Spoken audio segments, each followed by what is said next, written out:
Subscribe करें और bell icon जरूर दबाएं। भारतीय जनता पार्टी के सभी पदाधिकारीगण और भारी संख्या में आमेर विधानसभा क्षेत्र से उपस्थित भाइयों और बहनों, आप सभी आमेर से जुड़े हुए भाइयों और बहनों को राम राम सा। भाइयों बहनों, राजस्थान विधानसभा का चुनाव चल रहा है और राजस्थान जो देश के अंदर भक्ति और शक्ति के संचार की भूमि रही है, उस राजस्थान के अंदर जब हम लोग भक्ति की बात करनी हो, त्याग और बलिदान की बात करनी हो, देश के संपूर्ण समर्पण भाव के साथ कार्य करने की बात करती है, तो राजस्थान की ओर पूरा देश बड़ी आशा भरी निगाहों से देखता है कि वही राजस्थान है। इस राजस्थान ने पृथ्वीराज चौहान, महाराणा प्रताप और राजा सूरतमल जैसे महाप्रतापी राजाओं को जन्म देकर के इस धरा को पूर्ण किया है, सबके लिए पूज्य बनाया है। पद्मनिका, जौहर और मीराबाई की भक्ति की प्रकाशता को कौन छुपाया है। राजस्थान की ऐसी पावन धरा को कोटि कोटि नमन करते हुए मैं आप सबका हृदय से अभिनंदन करता हूं। भाइयों बहनों, राजस्थान, जिस राजस्थान को देश के पर्यटन के सबसे बड़े केंद्र के रूप में पूर्व उपराष्ट्रपति और राजस्थान के पूर्व मुख्यमंत्री माननीय श्री भैरव सिंह शेखावत जी ने स्थापित कर दिया था, जिस राजस्थान को भारतीय जनता पार्टी ने अपने शासन काल में विकास की एक नई ऊंचाइयों को आगे बढ़ाने का प्रयास किया था, और जिस राजस्थान में 5 वर्ष पहले तक विकास हर गांव, हर गरीब, हर किसान, हर नौजवान, हर महिला तक पहुंचाने के लिए बड़े बड़े कार्यक्रम और कार्य योजनाएं आगे बढ़ी थी, श्रीमती वसुंधरा राजे जी के नेतृत्व की भारतीय जनता पार्टी सरकार ने आगे बढ़ाया था। आखिर 5 वर्ष में ऐसा क्या हो गया कि वह राजस्थान आज विकास में, पर्यटन में, रोजगार देने में, अन्नदाता किसानों के खुशहाली में नंबर 1 पर नहीं है। आज भाइयों बहनों, राजस्थान नंबर 1 में होता है अपराध में नंबर 1 पर, अराजकता में नंबर 1 पर, भ्रष्टाचार में नंबर 1 पर, गुंडागिर्दी में नंबर 1 पर, गौकशी की घटनाओं में नंबर 1 पर, और भाइयों बहनों, महिला संबंधी अपराध हो या साइबर अपराध हो, इन सब में आज नंबर 1 पर राजस्थान है।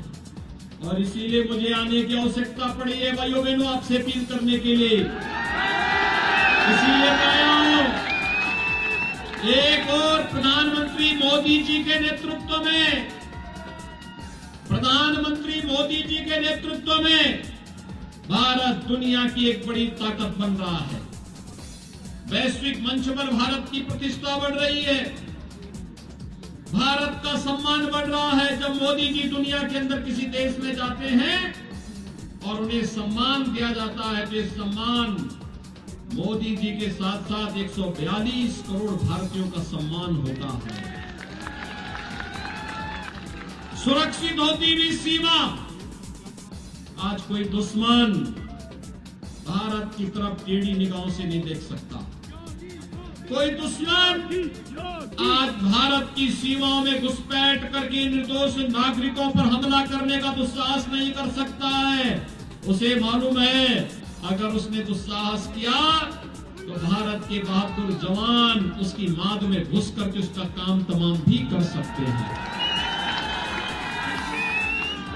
भाइयों बहनों, आज भारत के अंदर कांग्रेस के द्वारा दी गई बड़ी बड़ी जो समस्याएं थी, उन समस्याओं के समाधान का एक वादा है। आपने देखा होगा कांग्रेस ने आतंकवाद की समस्या दी, मोदी जी के नेतृत्व में कश्मीर में धारा 370 समाप्त करके आतंकवाद की समस्या का हमेशा के लिए समाधान निकाल दिया गया।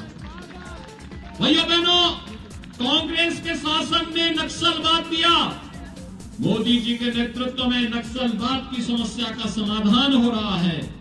कांग्रेस ने देश को अलगाववाद की चपेट में झोंका था, मोदी जी के नेतृत्व में अलगाववाद की समस्या का समाधान हो रहा है।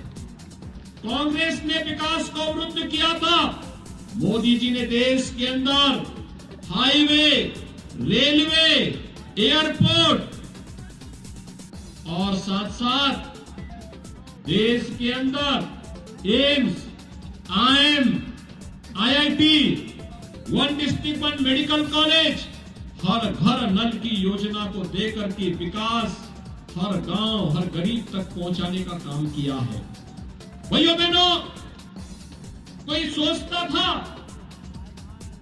कि एक गरीब भी हवाई जहाज की यात्रा कर पाएगा?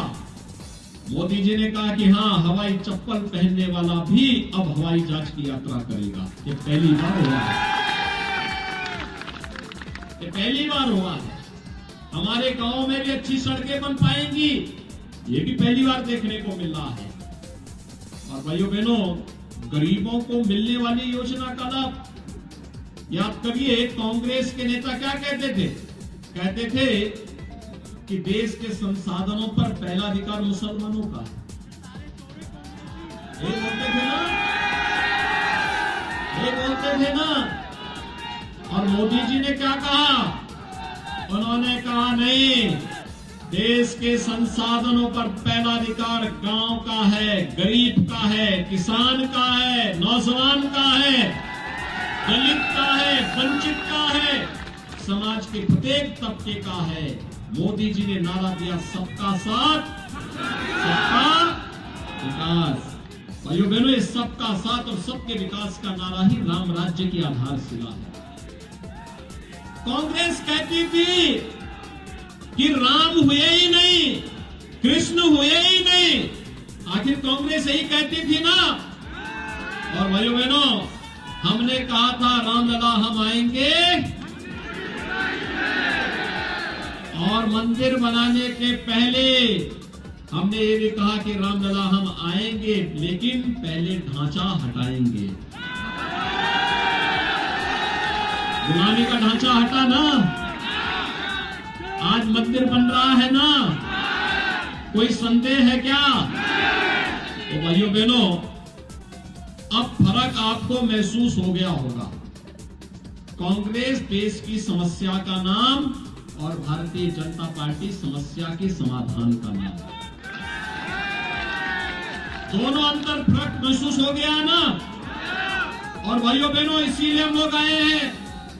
ये राजस्थान देश की त्याग और बलिदान की भूमि, देश को विपरीत परिस्थितियों में संबल देने वाली भूमि, देश की सीमाओं को सुरक्षित करने वाली भूमि, और अपनी कला और स्थापत्य कला के साथ साथ अपने शौर्य के लिए, अपने पराक्रम के लिए, अपने पर्यटन के लिए, अपनी सौम्यता के लिए, अपने आतिथ्य सत्कार के लिए हमारी राजस्थान की भूमि जानी जाती है। और भाइयों बहनों, इसीलिए आज मैं आपके पास आया हूं आपसे कहने के लिए। मुझे याद है 5 वर्ष पहले भी मुझे यहाँ पर पूनिया जी के प्रचार के लिए आना पड़ा था, और मैं आपका आभारी हूं कि आपने यहाँ के सूखेपन को दूर करते हुए कमल खिलाने का काम किया था। भाइयों बहनों, अपनी व्यस्तता के बावजूद, अपने संघर्षों के बावजूद, विपरीत परिस्थितियों में लड़ते हुए भी श्री सतीश पूनिया जी ने आमेर विधानसभा क्षेत्र के लिए जितना विपक्ष में रहते हुए कार्य किया जा सकता था, उसको करने का प्रयास किया। और आज एक बार फिर से भारतीय जनता पार्टी नेतृत्व ने उन्हें आपके बीच में यहां पर उतारा है। आज याद करिए, मोदी जी दिल्ली से पैसा भेजते हैं, वो पैसा जयपुर में आके अटक जाता है। जब विपत्ति आती है, आपदा आती है, तब कांग्रेस के नेता कोई देश के बाहर पिकनिक मना रहा होता है, कोई जयपुर से बाहर नहीं निकलता है और जनता ठगी की ठगी महसूस करती है। लेकिन भाइयों बहनों, मोदी जी के नेतृत्व में कांग्रेस जो 55-60 वर्षों तक नहीं कर पाई, मोदी जी ने मात्र 5 वर्ष में 9 वर्षों के अंदर वो करके दिखाया। खासतौर पर आप देखेंगे इन 9 वर्ष में 12 करोड़ गरीबों को एक शौचालय मिल गया, 4 करोड़ लोगों के लिए 4 करोड़ लोगों को एक आवास मिल गया, 4 करोड़ गरीबों के घर में बिजली के कनेक्शन पहुंच गए, 10 करोड़ गरीबों के घर में उज्ज्वला योजना के कनेक्शन पहुंच गए। और भाइयों बहनों, संकट का जो साथी है वही साथी है। 80 करोड़ लोगों को देश में फ्री में राशन की सुविधा का लाभ ये पहली बार मिला है। आज मैं समाचार पत्र पढ़ रहा था, अमेरिका में, चीन में, दुनिया के तमाम देशों में कोरोना के मामले बढ़ रहे हैं। भारत में मोदी जी ने ऐसा वैक्सीन बनाया, कोरोना हमेशा के लिए समाप्त हो गया। भाइयों बहनों, अगर कांग्रेस की सरकार होती तो कोरोना वैक्सीन आती ही नहीं, और अगर आई जाती, वैज्ञानिक शोध करके लाई देते तो देश को भी ब्लैक कर देते। और यही कारण है राजस्थान में आप देख रहे होंगे कि पिछले 5 वर्ष में माफिया पनपे हैं।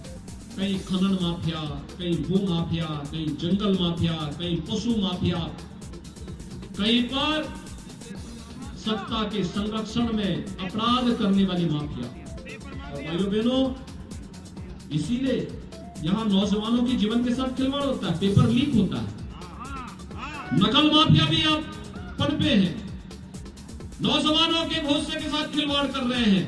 और इन्हीं माफियाओं के लिए हमने खोज की यूपी में बुलडोजर, इन्हीं माफियाओं के लिए की है। आप देखते होंगे ना, यूपी में बुलडोजर जब चलता है माफिया के ऊपर, कोई ठोर ठिकाना नहीं मिलता है। और इसीलिए भाइयों बहनों, ये डबल इंजन सरकार की ताकत है। डबल इंजन सरकार गरीब के साथ खड़ी होकर के न्याय भी देती है, उसके सम्मान की रक्षा भी करती है और उसकी आस्था का सम्मान भी करती है।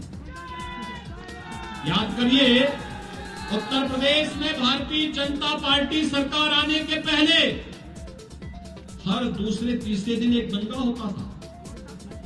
और भाइयों बहनों, आज पिछले 6.5 वर्ष हो गए भाजपा की सरकार यूपी में, एक भी दंगा नहीं हुआ, एक भी दंगा नहीं हुआ।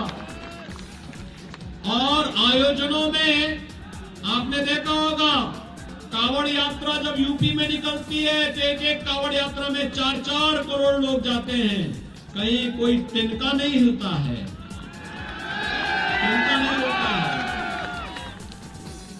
आयोजन बड़ी भव्यता के साथ होते हैं, पूरी भव्यता के साथ, उमंग और उत्साह के साथ। अयोध्या का दीपोत्सव देखा होगा ना, दीपावली के दिन ये दीपोत्सव के कार्यक्रम हर जगह होते हैं। सुरक्षा भी है, आस्था का सम्मान भी है, और उसी आस्था के सम्मान के लिए हम लोग आज आपके पास आए हैं। भाइयों बहनों, देखिए, आप राजस्थान के लिए पूनिया जी को एक बार फिर से कमल खिला करके जयपुर भेजिए। और मैं आपको आह्वान करने के लिए आया हूं, जो लोग हम पे हंसते थे जब राम मंदिर के आंदोलन के दौरान, कहते थे कभी कभी सपना पूरा नहीं होगा, हमने कहा देखो तुम्हारे ऐसे तुम बोलते रहोगे, हम इन सपनों को साकार करने में विश्वास रखते हैं। आज मोदी जी के नेतृत्व में अयोध्या में राम मंदिर का निर्माण हो रहा है ना? क्या कांग्रेस कर पाती क्या राम मंदिर का निर्माण? ये तो राम पर विश्वास ही नहीं करते जी, ये तो हमारे प्रभु राम पर ही और भगवान श्री कृष्ण पर ही प्रश्न खड़ा करते हैं। हमारे यहाँ संबोधन में ही राम राम हम कहते हैं। जन्म लेने के साथ राम और जन्म की यात्रा पूरी करने के बाद भी राम। राम के साथ ही हमने जीवन, हमारा जन्म और जीवन दोनों बराबर जुड़ा हुआ है। लेकिन एक कांग्रेसी हमारे अस्तित्व पर प्रश्न खड़ा करने का काम करते हैं।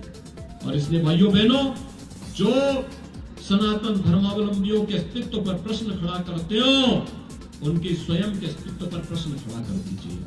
तो चुनाव उसका सबसे अच्छा माध्यम है। और इसीलिए आज मैं आपके पास आह्वान करने के लिए आया हूं कि जो आपकी भावनाएं थी उसके अनुरूप कार्य हो रहा है। अयोध्या में भगवान राम का मंदिर बन रहा है। 22 जनवरी 2024 को प्रधानमंत्री मोदी जी के कर कमलों से रामलला अपने भव्य मंदिर में 500 वर्षों के बाद विराजमान हो। कितने लोग इच्छा रखते हैं अयोध्या जाने की? भाई पूरा राजस्थान। भाइयों बहनों, अब मैं आपका यही आह्वान करने के लिए आया हूं कि आप श्री सतीश पूनिया जी को विधानसभा में जयपुर भेजिए। और सतीश पूनिया जी के मैं जिम्मे देता हूं कि आमेर विधानसभा क्षेत्र की जनता जनार्दन को लेकर के 22 जनवरी के बाद अयोध्या जरूर पहुंचे। सहमत हैं? सभी लोग सहमत हैं? भाइयों बहनों, सहमत है ना? देखो, आप अगर इस कार्य को करेंगे तो पूनिया जी 3 दिसंबर के बाद ट्रेन पहले से बुक करवा लेंगे, है ना? बाकी अयोध्या में तो हम लोग देख लेंगे। और इसीलिए मैं आज आपके पास आया हूं। आप सभी लोग सहमत हैं तो फिर मेरे साथ बोलेंगे, दोनों हाथ मिला करके, जहां तक मेरी आवाज जा रही है। भारत माता की, भारत माता की, भारत माता की। जय श्री राम, जय जय Shri Ram. News 24 public live channel को सब्सक्राइब, लाइक और शेयर करें।